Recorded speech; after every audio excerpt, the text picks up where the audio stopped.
This is the Michael Brighton Show.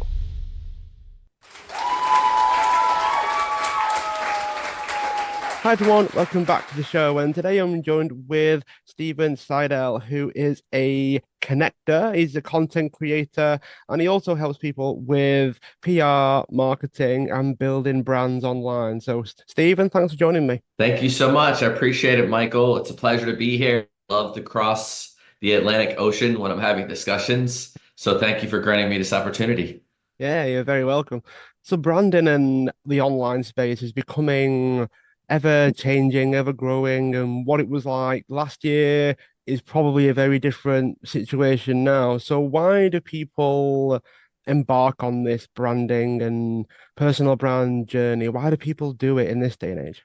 That's a great question. I think branding has become almost like Kleenex, right? When Kleenex first came out, it was tissues that you used to blow your nose. And so branding has become this hugely synonymous term, or it's like a catch-all be-all. I think at the end of the day, brands are building their companies. People, personalities are building their own personalities and they're building their followings. And you see this whole rise of influencers. And so as social media came to the forefront, I think it started in, roughly 2008, MySpace, Friendster, all these individual channels came to really connect us all. It allowed us the opportunity where we could communicate and then reconnect with a lot of our friends. But then this became an opportunity for people to make money. And building a brand essentially has been an opportunity for anybody. And you've seen that you need to be offline and online. And so it's one thing to have a brick and mortar, but if you're not allowing people to order on Amazon or go online and check out your website, we typically see a user journey of somebody that's interested in you, your products, or your services. They're going to go through a checkpoint. They're going to check, hey, are they online? Great. Do they have Google reviews? Are they 5 stars? Are they 4.5? Do they have a social media? Are they regularly updating that? What do their systems look like?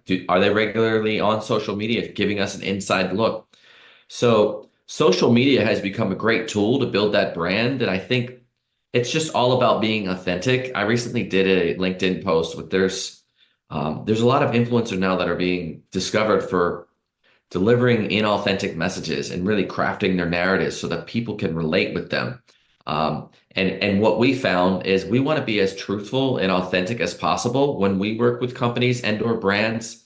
We go through a process. There's a really great YouTube video by Simon Sinek. It's called Start With Why. It's also a book, but really noticing what your motivation is for building a brand. And so if you're building a brand or building a company or building a personality and you just want to get rich, users can see through that because that authenticity or the videos that you're creating will not resonate. There won't be that connection. It'll be a connection typically from, we say separate yourself 18 inches from your head to your heart. You really want to come from your heart. And if you're building a company, you're building a brand, whether you're a small business or a Fortune 500 company, you need to be discoverable, you need to be communicating, and you need to be creating these conversations across the world and online. And so that's where we see this whole rise in branding. It's interesting, isn't it? Because it's becoming a state where people think that they can do it or think that they should or think that they want to. But I've noticed a lot of brands, a lot of people, they come and go quite quickly. They tend to emerge and then disappear as if like it's almost like an equalizer where you still have to be good at the thing that you're doing. It's hard to do this without being good because people just find out, I guess, quicker. Like the bigger you grow, people realize you're not all that great. It's almost like a faster descent to the bottom almost. Yeah, that's an interesting paradigm, definitely. I see that there's a lot of, like I said before, our mission is to do good, give back, make an impact. And so we start with a cause. And once you have a cause, we have this 4-part program. I can share a little bit more about that in a bit, but you start with your mission, then you move more into your message or your messaging because it's not really about you. It's not about the doer, it's about the doing. And too often we get caught in our egos or making it about ourselves, but you need to think of your business as more of a movement. So we start with your mission, we get into your messaging, and then we get in more into the media and the marketing. And then lastly, we really want to build a swell of fans so that create a movement. And too often people flip that and they come out from a marketing perspective and they're like, hey, I want to put out all these things. I want to have all these fans. Everybody's going to follow me. But really, it starts with the genuine authenticity in your connectivity. And so if you are an expert, and you can be an expert on anything, you could be an expert on gardening. You could be an expert on tying shoes, coloring sneakers, sneakerheads, whatever it might be. But it truly needs to be something that you're invested in, and it's for the long haul. There's often these get rich schemes that people are getting caught in on Instagram and coaching and training. If your heart is invested in it and it's that you get to go to work, you don't have to go to work, and that you are committed for the long term, you have to have these stretch goals where you're stretching yourself, and then these smart goals, which are a lot more short term. They're short, measurable, actionable, conversion based, and then time based. But if you have those in place, you can have a guide map. But people want get rich quick schemes. Excuse me for my flip there. And that's where you see someone who puts in time, or they start up a podcast. Hey, everybody's doing it. And there's these shiny objects that are popping up all around us, especially from a media perspective. Even some of the social media platforms, something like Clubhouse came and went. It's still there. It's a great tool, but you need to have an arsenal of content. But we strongly suggest you start with one, you start with two, really lean in on what it is that your mission is and what your messaging is. And that's going to take time. And there's no right or wrong way. You see people on TikTok that are simply turning it on and speaking their truth and getting millions of views, and that will rise to the top. The cream will rise to the top, but you need to be committed, and you need to be, confident in yourself, and also be real. And speaking of be real, that's another social media platform that came and went. It was a platform where you take a video or a picture in front of you and a picture behind you at the same time. People thought maybe that would encourage individuals to actually be their authentic self, but that has kind of come and gone. So what we've been seeing there are the bigger social media platforms to really build those brands. You can have a website, but if you really want to connect for word of mouth marketing with the masses, you can build them on some of these social media sites. I've noticed that a lot of the time, people can try to tilt things in their direction, as you say. There's a lot of money to be made in trying to manipulate or convince people that they're trustworthy, whether it's on a business standpoint or just a time invested kind of standpoint. And it's becoming easier than ever to do that while people are becoming a bit more discerning and a bit more skeptical.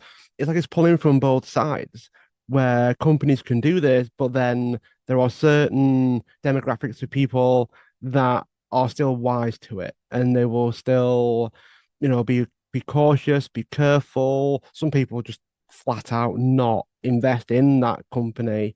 It seems like it's getting harder to navigate, while also some people have an easy time of navigating it, whether their radars are a little bit more attuned, that sort of thing. What do you think? Yeah, I feel like in terms of navigating the landscape, there's definitely a dichotomy. Sometimes social media can be used for the greater good. And I know I'm talking a lot about social media because that's typically where we start. We really want to build an authentic and an organic method. And then we reach out and build your company and your brands through PR with coverage and interviews. And so when we work with publications or journalists, they are seeking these stories that individuals can resonate with. In terms of some people sussing out people that maybe are inauthentic. Yeah, I think at the end of the day, if you're doing something which is positive and creating change within individuals, and it's a transformational process, I don't necessarily have a problem with that. Where it gets a little bit dicey is where people, there's an old saying that says, turn your mess into your message. And so oftentimes individuals, they've had it rough. Like I lived in a one bedroom apartment when I first started my company, and I was making $700 a month. And so these stories, they allow the individual who's listening or your audiences to be like, oh, I can do that too. I'm capable of that. And sometimes these stories can be manufactured. They can be manipulated. However, I think if it does inspire you to change, I'm not really that mad at it. I think at the end of the day, it's just up to us to really be truthful and transparent. And there are some, larger companies and organizations that hide some things, right? Because they're a corporation and they value profit over purpose. And that's why we choose to work with cause-based companies. And I think it's up to you as a consumer to really be conscious, as well as if you're building a company or an entrepreneur, be conscious of who you're collaborating with. Studies show we're a product of the 5 people closest to us, but also we vote with our dollar, we vote with our clicks, we vote with our time. So if somebody is creating something and they're dumping a boatload of chemicals into water or river tributaries, that may not be somebody that you choose to work with. And that's where we've seen, especially since the pandemic, a lot of community conscious programs where you can invest locally. Because when you invest locally, you can allow your community to grow. And that's typically what we suggest as well. Start local, grow global. It may be a little bit more expensive or a little bit more of your time, but you're going to feel more enriched, more empowered. And so that's typically what we suggest. And there's a really cool app. I think it's still in existence. It's called Done Good.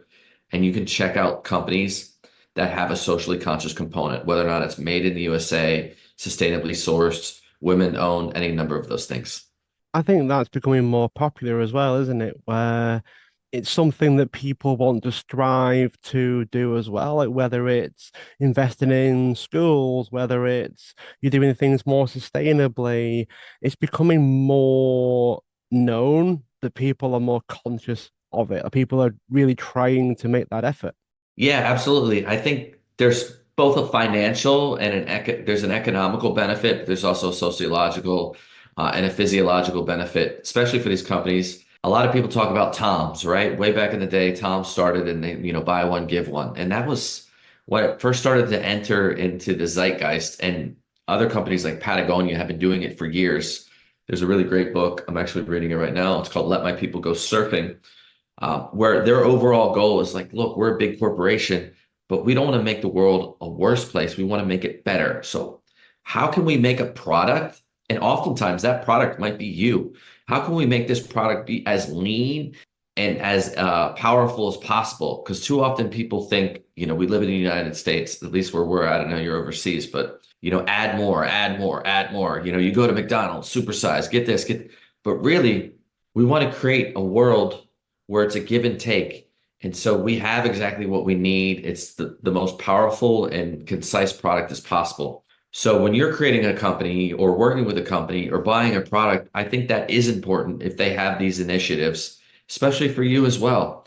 Think about how can you give back to your community? Do you have a charitable component?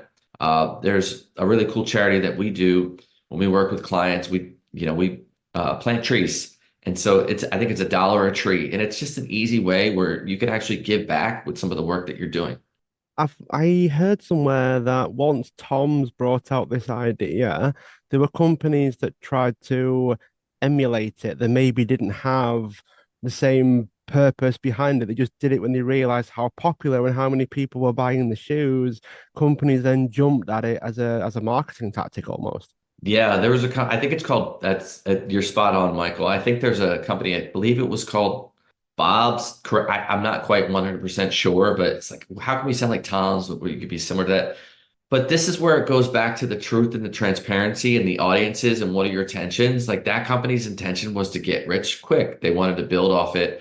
And whereas if you're the first to market or one of the first to do it, or you come from a place of love and compassion and you're clearly committed towards these communities. I mean, his story is amazing. If you read about Tom's story about how he found these shoes, he found these kids and they were sort of making these shoes. And I can't remember the name of the country. He's like, I want to find a way to help these children. And so then he wore them everywhere and people were like, oh, I love your shoes. And he's like, wow, he had this light bulb moment. And so these companies, these lookalike companies or these copycat companies, consumer, especially now with Gen Z, they're hot on the mic. They're looking into seeing what's working, what's not working, different companies like PETA.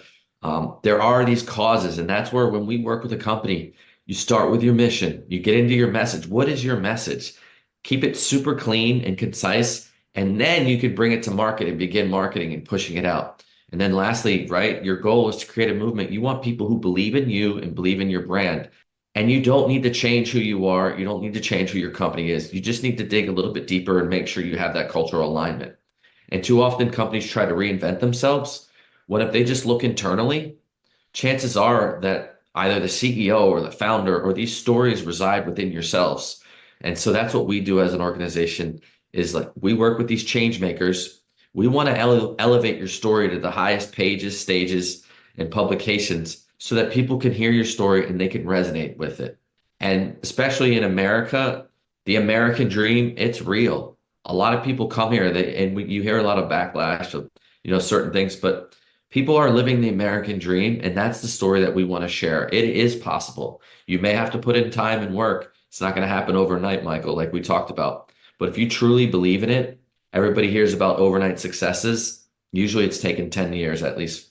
I'm curious about how we can best do this now. I'm also aware that people listening may repeat the whole Tom's copycat scenario, but let's say everyone listening wants to be more authentic. They want to encourage people to do good and to be better, and whether it's sustainability, female owned, that sort of thing. They really want to do something that makes a difference as well. How can you not just do that, but how do you communicate it with everyone's dials and radars all turned up to skeptical? How do you really stand out without just turning people off? Maybe you're trying too hard, maybe you're not saying the right thing in the right way.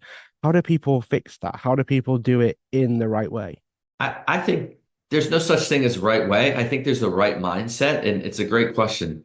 I think if you come from the right place and the right intention, I do a podcast. It's called Soul Proprietor, and it's all about finding that spirituality within yourself. And spirituality doesn't mean, it could be God, it could be Buddha, whoever it is, but like, what is your higher purpose?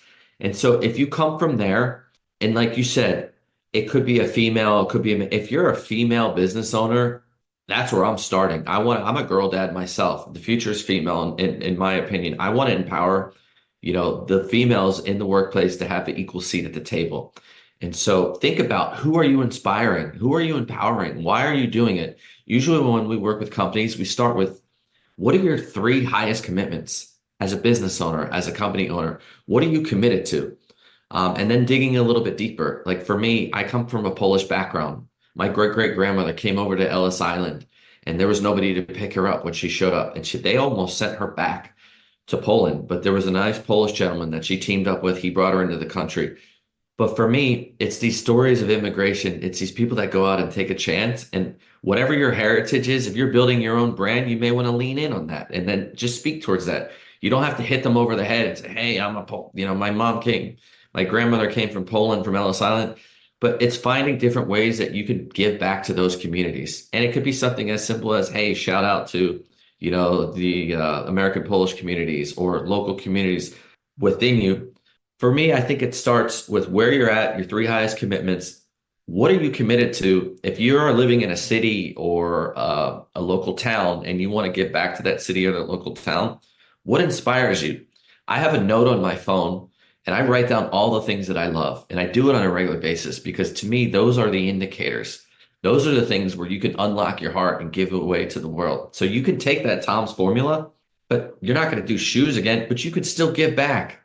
Maybe you went on a missionary trip to, South Africa or somewhere in Romania. These are ways you're like, wow, I saw these Romanian kids. There was one individual, his name was such and such, or her name was such and such. And I want to get back to their community. And so digging into you and your own individual story is really where I think you can unlock the truth. And then as you begin to share them, you're just going to talk about it. You're just going to share about it. I wouldn't go blast out a big marketing campaign. You're going to crawl before you walk, walk before you run. And that's why social media is great, because you can test some of these things, see what resonates, and then go back. And then you could also look at your competitors, or you can type in individual hashtags and see the type of videos that they're doing. And so it gives you an opportunity to see what's working. Imitation is the highest form of flattery, but you want to make it personal to yourself. You are your own unique individual, and don't ever change that. That's what we always say. You are the key differentiator. I'm getting the impression that the marketing side of things, it is possible. It's doable to do it in this way. And I can't help but think that there are people out there that do want to do right. They do want to do good, and they do want to do things, whether it's to do more for charity, that sort of thing. But it's making that doable from a business or a company perspective as well. So I wonder what your thoughts would be on that side of things. Because some people actually bake it into their products, other people have a charity alongside the company. There are lots of different ways that we can do it, as far as I know. What are your thoughts on trying to run it as a business and as a company as well? Yeah, that's a great question. I think giving back is an important component. You just need to look at it's going to be different for every individual scenario. Like you could go ahead and say, look, I'm going to create a nonprofit. There's a local guy here. I'm located in Lexington, Kentucky. We moved here from California, and his name's Divine Karama, and he teaches, inner city kids. He was on the Today Show and a couple of shows talking about social intelligence, and he was just doing TikTok videos. But for him, he's like, I'm gonna go all in. I'm gonna create a nonprofit. I'm gonna raise jackets. And to me, that's all in, right? That whole entire component is giving back. If you're a company or an organization, obviously you're gonna have legal parameters, financial parameters. You don't want to put yourself in a situation where you can get a little bit dicey if you're committing to something or somebody says, things could come up. So you're gonna run that through your legal team. I may start small, like I said before, walk before you run, walk before you get into that full sprint. But as a company and organization, I think something as simple as just giving back to your local community or just even a partnership. Anytime we work with a company, our onboarding process is like, hey, so what are you guys committed to? Tell us a little bit about your company. What's your why? What's your founder story? Give us a little bit about the ups and downs. There's a great book called Mastery by George Leonard. Sometimes you're going to be crushing it, then you're going to be down low and you're going to have to just stay in the game, right? It's about continuing to move forward. And I think more importantly, taking that first step. Too often we get paralyzed and we think about, oh, I got to do this, this, this, and this. I'm in a men's group and we've challenged everybody in the men's group that are extremely intimidated by TikTok. We're like, just open the phone and say something truthful. Right when you're done working out, when you get up in the morning, when you're in a peaceful place and you got done praying or meditating, just open the app, say something truthful that you believe in. That could also, it could be personal, but maybe it has an attachment to your business as well.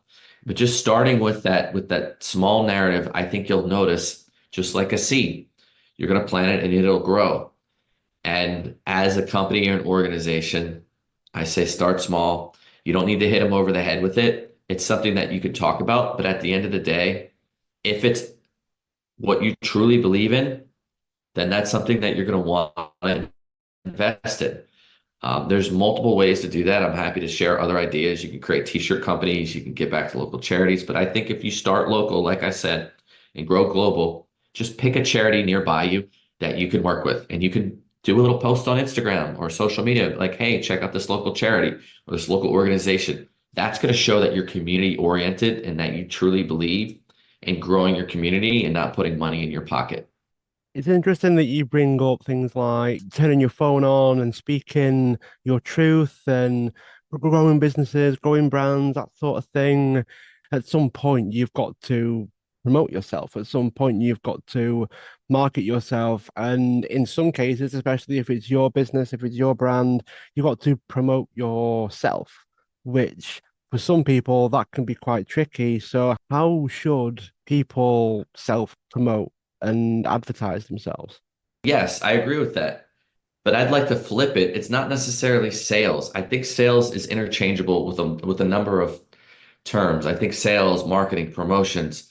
It's at the end of the day, we talk about telling over selling. And so as our organization, we want to tell your story. We want somebody to really be emotionally connected. And that's what moves people. And that's, you've seen the rise in video, that's movement. And I talked about it before. You start with your mission, you get to your messaging, you go to your media and your marketing, and then you get to a movement. We want to move individuals. And so there's a number of ways, obviously, that we can move them. You could tap into some of the core emotions, fear, happiness, doubt. And you could break those things down and try and get super calculated, but oftentimes it's going to look calculated. It's going to look like you're manufacturing the story. And that's where, if we can really just dig into what your story is, what's the pain that you solve, and how can you help your individuals, that's really what's going to resonate. And if you look at Instagram and some of these social media platforms, when you see some of these coaches or consultants that are quote unquote selling things, they're sharing their stories, they're sharing tips, tricks, tactics that they can leverage. And when we work with someone, we want to make it super simple. So at the end of the day, you're going to share these stories and then you're going to tell them what you do. And it all kind of comes together. So for a company or an organization, I help X do Y so that Z. When we first started out, we helped doctors grow their businesses on social media so that they could have more financial freedom and more profit to grow their foundations. And I think if you could really figure out what your message is, that's then you can move into that marketing and sales process and be connected to that. Um, and that's where it helps be very succinct and short with your communication channels. I reckon there is a way of trying to do it in a right way without switching people off. And it doesn't sound like it's an easy thing to do. I'm convinced that there is a way, Steve, but it is difficult because some people will just not really believe what you're saying.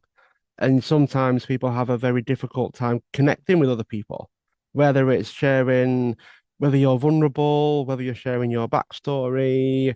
I can't remember the saying. I think it was something to do with decades to build and moments to destroy, or something like that, in terms of like your reputation, your marketing, what people think of you, that sort of thing. It's so easy to get this thing wrong. Yeah, there are a lot of challenges. You're totally right, Michael. I think when you're building this, you just need to be mindful. You want to start at the center of where you're at, and that's you. There's a really great blog by Kevin Kelly. It's called 1000 Fans. And at the end of the day, any business is typically built on word of mouth marketing. It's the most powerful form of marketing. So typically that could come from social media, but that might also come from, being a member of the PTA or going to local commerce meetings. And so being mindful of what are the key metrics that are moving your business. The number one thing that you should be asking when you're growing a business or you're growing yourself is where are these referral sources coming from? Because if they're working, you should be doing more of that. Pushing individuals and pulling individuals. You're pulling individuals based on your content, and then you could also be pushing them, based on your emotional connections.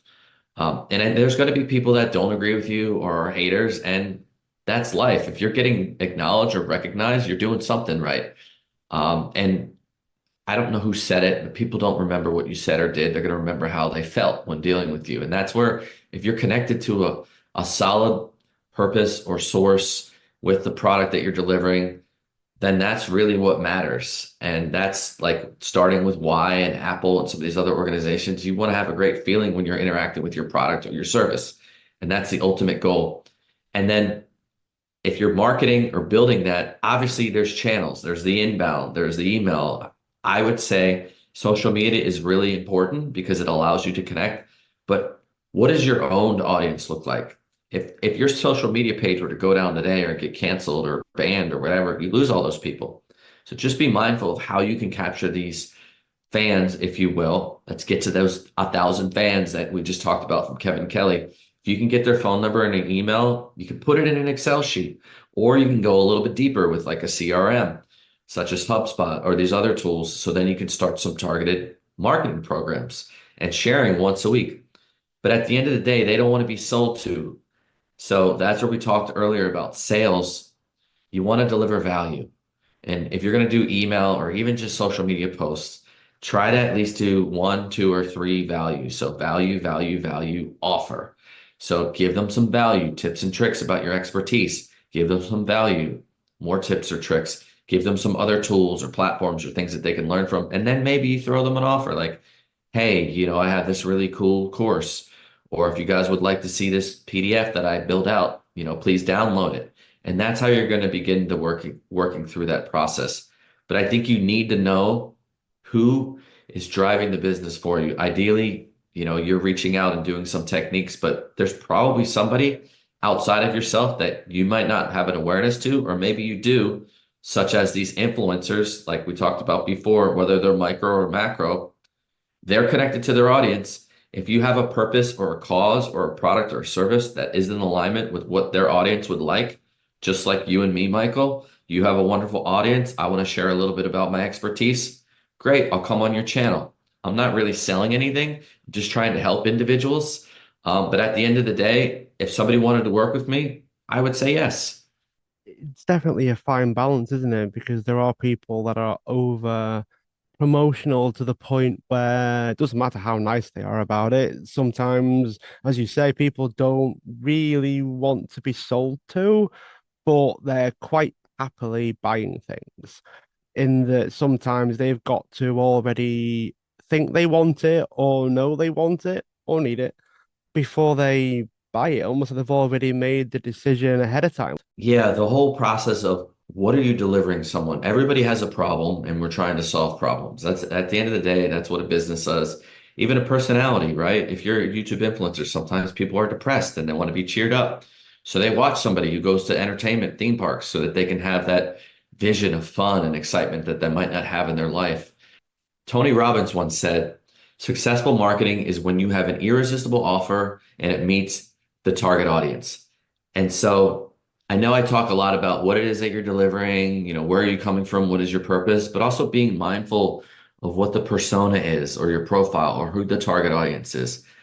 There's a really wonderful branding exercise that I do with clients. I'm happy to offer it to your audiences if they want it. I have it. Um, it's at the SIGH-DELL But what you do is you break down your target audience. Who are you talking to? How old are they? What are the TV shows that they watch? What are the problems that they're having? Um, and that's how you can really clue in on what your target audience is. And that's when, yes, you can promote to them, but really you want to just talk with them. You want to communicate with them. There's a three-step process. We love the rule of three. You want to get them to know who you are. Then you want to get them to know, like, and trust. So first they need to know that you're out there. Oh man, I discovered Michael. This guy's pretty cool. Um, and then I'm like, oh, you know what? I kind of like this guy. He's giving great content. He does a wonderful podcast. He's helping all these visionaries and these entrepreneurs.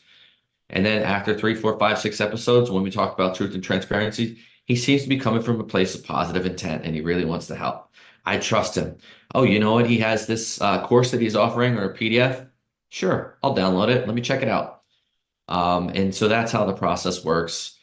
And I think if you're creating content, just really think into what would you like, because you're probably your target audience 9 times out of 10. And what can you deliver that you feel would be valuable?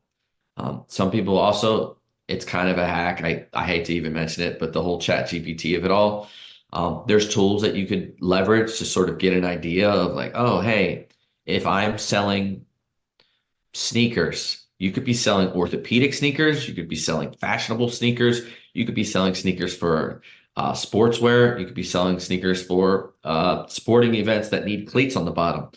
But you could, if I'm selling sneakers for, orthopedics, where would I find ideal customers? You can sort of use that as a springboard. I wouldn't necessarily suggest you use that copy because it's really wild and the words are really bonkers, but you can use some of these tools. Ideally, you really learn it. If you put in the time, like you said, the 10 years and you experience that, then it's ingrained in your DNA. It definitely does have to be a part of who you are in a way. That's the kind of impression I'm getting, Steve, is you need to live and breathe this stuff to be able to do it naturally. Because I'm getting the impression that you'll switch more people off if it's robotic or it's like you're reading off a hymn sheet, so to speak, where people can sense that. They really can, can't they? Yeah, we even have a challenge when reading from scripts. I typically if you might have noticed with the rise of AI and all these other things, you start hearing about prompt, prompt, prompt, prompt, prompt. It's like the rise of prompt. We're in the age of prompts. And so instead of scripting, giving them copy, we want individuals to come from the heart and speak their truth. So that's where we do a lot of social media, but part of that social media process is we actually send individuals into their offices or their practices if we're in medical, working with medical providers. And what our goal is to entertain, educate, and inform. Those are the three pillars. We want to inform them about the options that you could pursue if you have a problem. We want to educate them. Look, your skin is your largest organ. You need to protect it. If you don't start doing it now, as you get older, there could be sunspots, there could be skin cancer, you name it. And then lastly, we need to find ways where we can entertain them, even if it's, copy popping up on the screen.